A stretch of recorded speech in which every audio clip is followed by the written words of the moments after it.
안녕하세요. 전 세계에 계신 CBN 청취자 여러분. 하나님의 말씀으로 사랑과 행복을 전하는 기도력 방송의 권하영 인사드립니다. 안녕하십니까, 조용민입니다. 오늘은 10월 1일 수요일입니다. 기도력 제목은 왕이 받은 모욕입니다. 목사님께서 주제 말씀 읽어주시겠습니다. 빌라도가 채찍질하고 십자가에 못 박히게 넘겨주니라. 이에 총독의 군병들이 예수를 데리고 관정 안으로 들어가서 온 군대를 그에게로 모으고 그의 옷을 벗기고 홍포를 입히며 가시관을 엮어 그 머리에 씌우고 갈대를 그 오른손에 들리고 그 앞에 무릎을 꿇고 희롱하여 이르되 유대인의 왕이여 평안할지어다 하며 그에게 침 뱉고 갈대를 빼앗아 그의 머리를 치더라. 희롱을 다한 후 홍포를 벗기고 도로 그의 옷을 입혀 십자가에 못 박으려고 끌고 나가니라. 마태복음 27장 26절에서 31절에 있는 말씀입니다. 찬미가 듣고 목사님과 함께 말씀 나누겠습니다. 여기는 말씀의 방송 CBN 코리아입니다.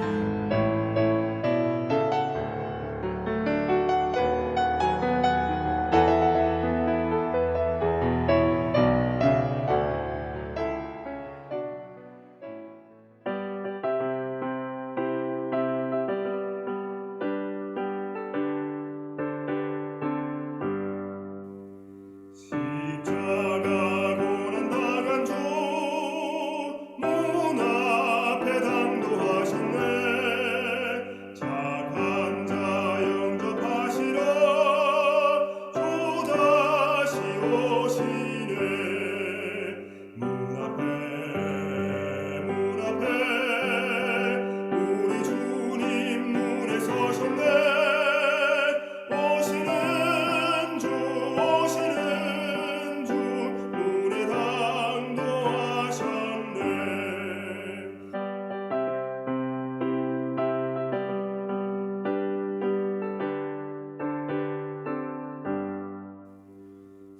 새로운 영광 나라에 무궁한 복락물일 때 죽음은 다시 없겠고 한없이 살겠네. 문 앞에 우리 주님 문에 서셨네. 오시는 주 문에 당도하셨네. 오늘 기도력 말씀은 빌라도가 예수님을 채찍질하는 장면으로 시작합니다. 채찍질은 오늘날 법으로 금지될 만큼 잔혹한 행위입니다. 당시 로마에서 자행되었던 채찍질은 오늘날 우리가 상상하는 것보다 훨씬 끔찍한 행위였습니다. 여러 서적에서는 당시의 채찍은 긴 가죽끈에 여기저기 날카로운 쇠 조각들과 뼈 조각들이 달려 있다고 기록하고 있습니다. 오늘 기도력에 있는 말씀입니다. 희생자들은 대개 죽거나 정신 이상자가 됩니다. 그러나 예수님에게는 이것이 가혹한 형벌의 시작에 불과했습니다. 채찍을 맞아본 경험은 없지만 누군가 저에게 침을 뱉은 적은 있습니다. 18세 때의 일입니다. 어느 날 아침 줄을 서 있는데 끈적끈적한 가래침이 머리로 뚝 떨어졌습니다. 위를 쳐다보았더니 제 또래의 불량배가 몇 층 위에 난간에서 저를 쳐다보며 희죽거리고 있었습니다. 잡을 수 없었기에 망정이지 만약 붙잡았다면 한바탕 주먹 다짐이 벌어졌을 것입니다.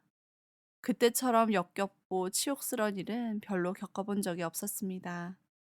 예수님이 무지하고 야만적인 병사들에게 당한 치욕에 비교한다면 저의 일은 빙산의 일각도 안 될 것입니다. 당시 채찍에 맞은 사람들은 대개 정신 이상자가 되거나 죽었습니다. 그러나 예수님께서는 이 일이 그분께서 당하신 모욕의 시작이었습니다. 그분께서는 채찍에 맞으신 후에 십자가 처형 준비가 끝날 때까지 병사들은 그분을 희롱하고 학대하였습니다. 오늘 기도력에서는 조지 나이트 목사님이 겪었던 자신의 가장 역겨웠던 경험들을 기록하고 있습니다. 우리 각자에게도 정말 견디기 힘들 만큼 치욕스러운 경험이 있었을 것입니다. 하지만 대개 우리의 경험은 한순간의 사건으로 끝납니다. 그렇지 않으면 우리에게 보복의 기회 같은 그 경험을 상쇄할 만한 어떤 기회가 주어집니다. 하지만 예수님께서는 로마 병사들에게 끌려다니며 희롱당하시고 학대당하시고 마침내는 십자가에 달리셨습니다. 다시 말해 우리의 경험이 아무리 크다 할지라도 그분께서 당하신 모욕에 비할 것이 아니라는 것입니다. 그런데 참 흥미로운 것은 예수님의 죽음과 관련된 여러 인물들 중에 어찌 보면 가장 직접적인 폭력을 가했던 병사들은 가장 적게 비난받고 있습니다. 그 이유를 기도력에서는 다음과 같이 설명합니다. 병사들은 빌라도를 수행하며 예루살렘에 온 지가 얼마 되지 않았습니다. 따라서 예수님이 누구인지 잘 몰랐습니다. 유대인이나 빌라도와 달리 그들은 잘 모르고 행동했습니다. 그들의 눈에 비친 예수님은 단지 정신 나간 갈릴리 사람에 지나지 않았습니다. 그들은 예수님을 특별히 증오하지 않았습니다.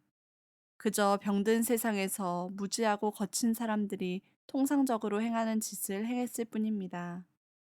어쨌든 그들은 못된 짓을 행했으며 예수님은 그로 인해 모욕과 수모를 당하셨습니다.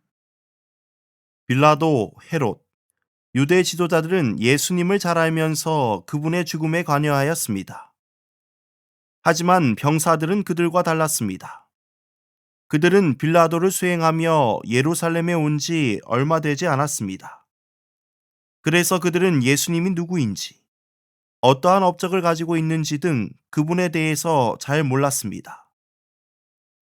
그들의 눈에는 예수님이 자신을 유대인의 왕이라고 이야기하는 정신 나간 갈릴리 사람처럼 보였습니다. 그들이 예수님을 희롱하고 학대한 것은 그분에 대한 증오심 때문이 아니라 그들이 통상적으로 죄인들에게 행하는 행동을 한 것뿐입니다. 그래서 십자가 밑에 로마의 백부장이 그 된 일을 보고 하나님께 영광 돌려 가로되 이 사람은 정녕 의인이었도다라고 고백하였습니다. 즉 이 백부장은 예수님의 십자가를 경험함으로 그가 하나님의 아들임을 고백하였다는 것입니다. 화이트주석 누가복음 23장 46절 47절을 보면 이 장면에 대하여 다음과 같이 언급하고 있습니다. 이 말은 작은 음조로 말하지 않았다. 모든 사람은 어디서 그 말이 나왔는지를 알려고 두리번거렸다. 이 말을 한 사람은 누구였을까? 이는 로마의 군인 백부장이었다. 구세주의 거룩한 인내와 그의 입술에 승리의 부르짖음을 남기시고 갑자기 죽으신 것은 이 이방인에게 깊은 감명을 주었다. 상처를 입으시고 십자가에 달리신 찢어진 몸에서 백부장은 하나님의 아들의 모습을 식별할 수 있었다. 그는 자기의 믿음을 고백하지 않을 수 없었다. 이와 같이 하여 우리 구세주께서는 자기 영혼의 수고를 보셔야 했던 증거가 다시 주어진 바 되었다. 예수께서 운명하신 바로 그날에 서로 현저하게 다른 세 사람이 저들의 믿음을 선포하였는데 한 사람은 로마의 수비대를 지휘하던 자요. 다른 사람은 구세주의 십자가를 진 자요. 또 다른 사람은 구세주의 곁에서 십자가에 달려 죽은 자였다. 예수님께서는 이 일을 위하여 십자가에 달려 돌아가셨습니다. 사람들이 십자가를 경험함으로 예수 그리스도가 하나님의 아들이심을 깨닫고 자신을 통하여 하나님과 화목되기를 원하셨습니다. 그가 찔림은 우리의 허물을 인함이요 그가 상함은 우리의 죄악을 인함이라. 그가 징계를 받음으로 우리가 평화를 누리고 그가 채찍에 맞음으로 우리가 나음을 입었도다. 즉 예수 그리스도의 고난과 십자가의 죽으심으로 우리가 평안하게 되고 나음을 입어 구원받게 되었다는 것입니다.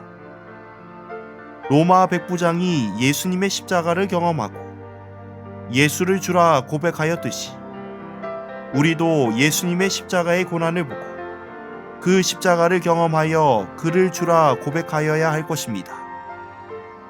오늘 이 시간 주님 앞에 저 때문에 채찍에 맞으셨지요, 저 때문에 침뱉음 당하셨지요 라고 회개하시어 주님께서 주시는 평안함으로 하루를 시작하시는 여러분과 제가 되길 간절히 소망하며 말씀을 줄이겠습니다. 목사님께서 기도해 주시고 마치겠습니다. 음악이 나오는 동안에는 개인 기도 시간을 가지시길 바랍니다. 사랑이 많으신 아버지 하나님, 오늘 이 아침 예수님의 십자가의 고난과 고초를 묵상하게 되었습니다. 저희 때문에 그러한 고초를 당하신 것을 깨닫게 하여 주시고 십자가를 경험함으로 그리스도를 주라 고백할 수 있는 저희들이 될 수 있도록 인도하여 주시옵소서. 또 새로운 한 달이 시작되었습니다. 주님, 저희와 함께하여 주시고 새날을 맞이하는 저희들에게 그리스도의 무한한 축복을 내려 주시옵소서. 사랑이 많으신 예수 그리스도의 이름으로 간절히 기도드립니다. 아멘.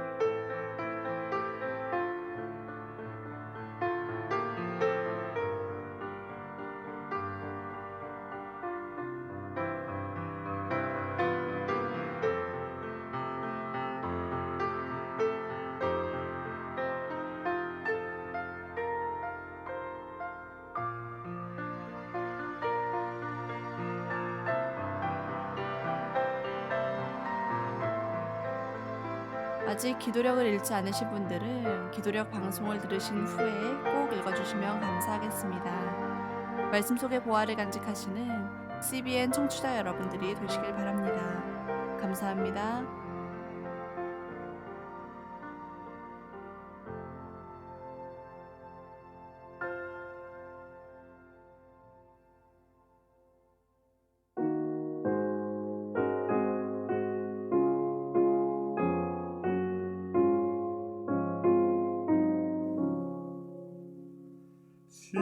십자가 그늘 밑에 나 쉬기 원하네.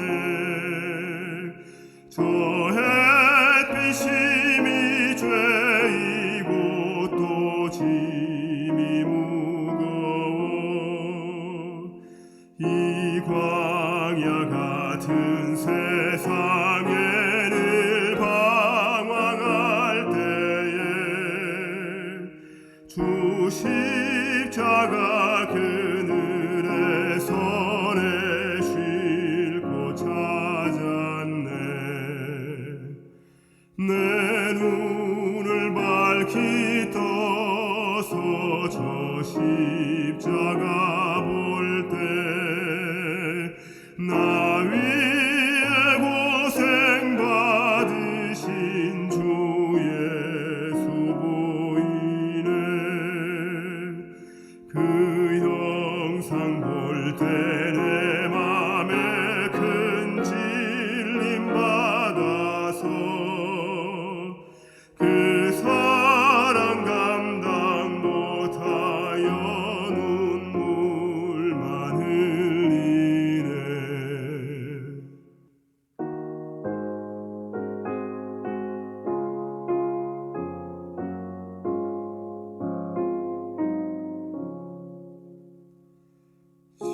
십자가 그늘 밑에 나 쉬며 살리니